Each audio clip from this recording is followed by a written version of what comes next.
Side-scrolling levels.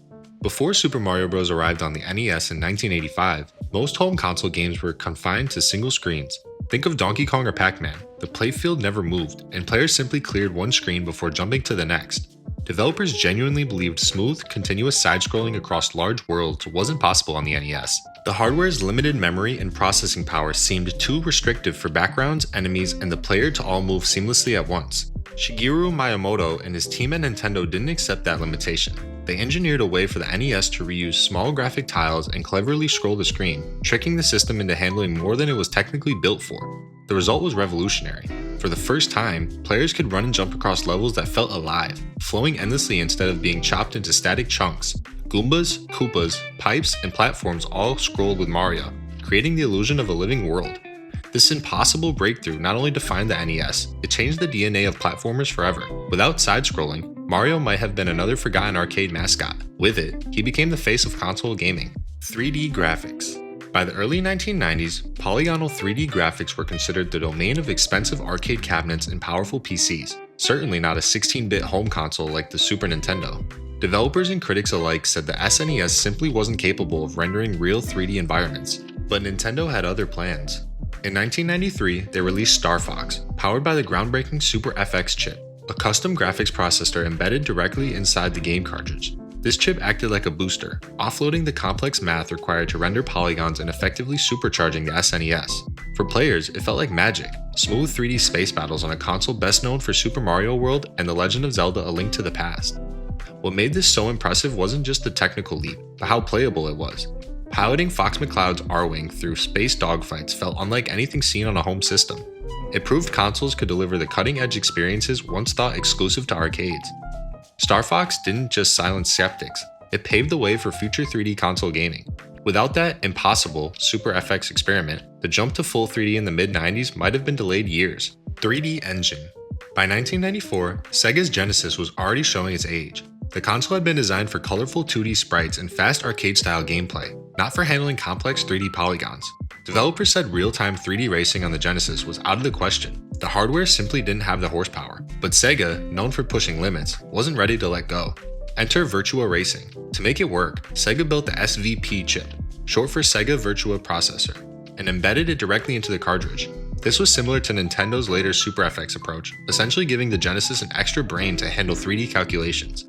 The result? A shockingly smooth polygonal racer that looked like a scaled-down version of the arcade hit. For players, it felt impossible that the same machine running Sonic the Hedgehog could suddenly display cars and tracks in 3 dimensions. It was a technical marvel, but also a costly one. Each cartridge sold for around $100 at the time, far more than a normal game, making it a luxury purchase. Still, Virtua Racing proved a point. Even when everyone said the Genesis couldn't do 3D, Sega found a way. It was a bold, weird, and expensive experiment that left a lasting mark. Seamless worlds. In the mid-1990s, building fully 3D open environments was seen as a massive challenge even for CD-based consoles like the PlayStation. For Nintendo, the hurdle was even higher. The Nintendo 64 relied on cartridges with far less storage. Developers and critics questioned whether a game as ambitious as The Legend of Zelda: Ocarina of Time could ever work on such restrictive hardware. Yet in 1998, Nintendo stunned the industry. Ocarina of Time delivered a sprawling, seamless world that players could freely explore. From the bustling Hyrule Castle town to the vast plains of Hyrule Field, the game created the illusion of a living, breathing land on a cartridge that maxed out at just 32 megabytes. The secret was clever compression techniques and smart use of the N64 hardware, streaming data in small chunks to keep environments running smoothly. The game didn't just prove skeptics wrong, it redefined what a 3D adventure could be. The lock-on targeting system, dynamic camera, and seamless transitions between exploration and combat became industry standards. What was thought to be impossible ended up setting the template for every open-world console game that followed.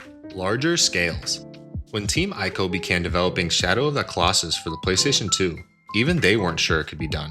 The idea was staggering for the time. Create a vast, open landscape populated by towering living colossi that the player could climb and battle in real time.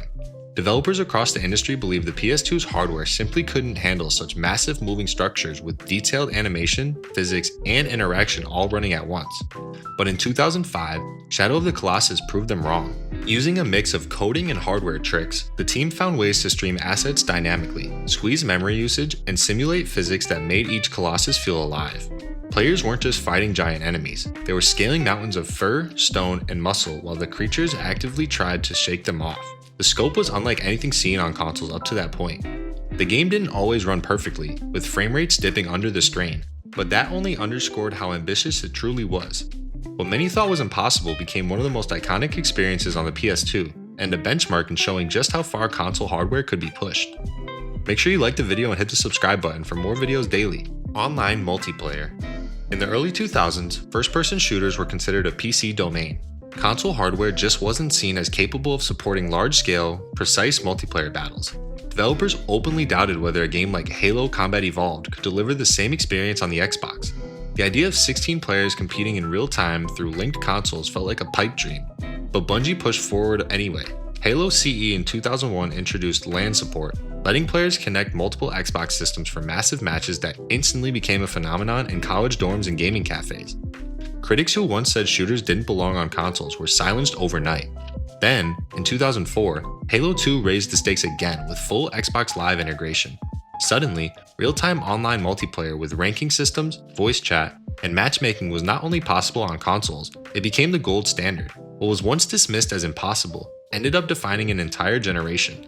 Bungie didn't just prove console multiplayer could work, it made it the expectation. Nearly every modern online console shooter traces its DNA back to Halo, proving the doubters wrong. Stylus controls. When Nintendo revealed the DS, many gamers saw the touchscreen as a gimmick. Sure, it worked for puzzle titles and minigames, but critics doubted it could ever handle a complex action-adventure series like The Legend of Zelda. Developers themselves admitted they weren't sure precision combat, exploration, and puzzle solving could be pulled off with nothing but a stylus. Then came The Legend of Zelda Phantom Hourglass in 2007. Instead of using traditional buttons, the entire game was controlled with touch. Players moved Link by dragging the stylus, slashed enemies by swiping across the screen, and drew paths for boomerangs or ships. Actions that sounded clumsy on paper ended up feeling surprisingly natural in practice. Suddenly, the DS's touchscreen wasn't a gimmick, it was an entirely new way to reimagine a legendary franchise. The innovation extended beyond movement. Drawing on maps to solve puzzles or chart courses added an extra layer of interactivity that simply wasn't possible on other consoles at the time. What was once impossible turned into one of the most creative control schemes Nintendo had ever designed. Phantom Hourglass proved the DS's quirks could support blockbuster experiences, silencing skeptics and setting the stage for more bold experiments. Cinematic gameplay. When the PlayStation 3 launched, its cell processor was notoriously difficult to develop for, and even Sony's own studios struggled to tap into its potential. Most developers thought it was impossible to create a game where cinematic cutscenes and gameplay blended seamlessly in real time. Traditionally, consoles had to separate the two, gameplay for interaction, pre-rendered cutscenes for spectacle. Naughty Dog, however, set out to erase that line. In 2009, Uncharted 2 Among Thieves shocked the industry. The game delivered sequences where Nathan Drake could tumble from a collapsing building, leap across crumbling ledges, or dangle from a train hanging over a cliff, all without cutting away to a movie. Every set piece played out using the in-game engine, with control swapping smoothly between player and scripted action. Developers at the time admitted they thought this kind of cinematic integration wasn't feasible on PS3 hardware. The achievement came from Naughty Dog's technical wizardry, streaming assets in real time, squeezing every ounce of performance from the PS3, and blending animation systems so that Drake moved naturally between player input and cinematic choreography. What was once considered impossible became the new gold standard for blockbuster console games. Zombie hordes.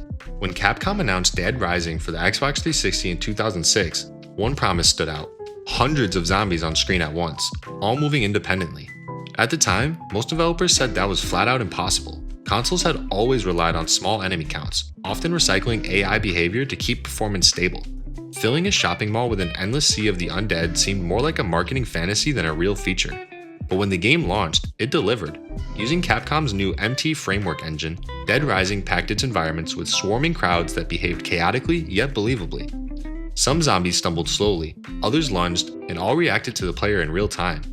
Players could mow down dozens with a lawnmower, smash through groups with a shopping cart, or improvise with virtually anything lying around the mall. The sheer density of enemies made survival feel overwhelming, just as intended. Performance wasn't flawless, but the spectacle was undeniable. Suddenly, what had been thought impossible became the Xbox 360 showcase feature.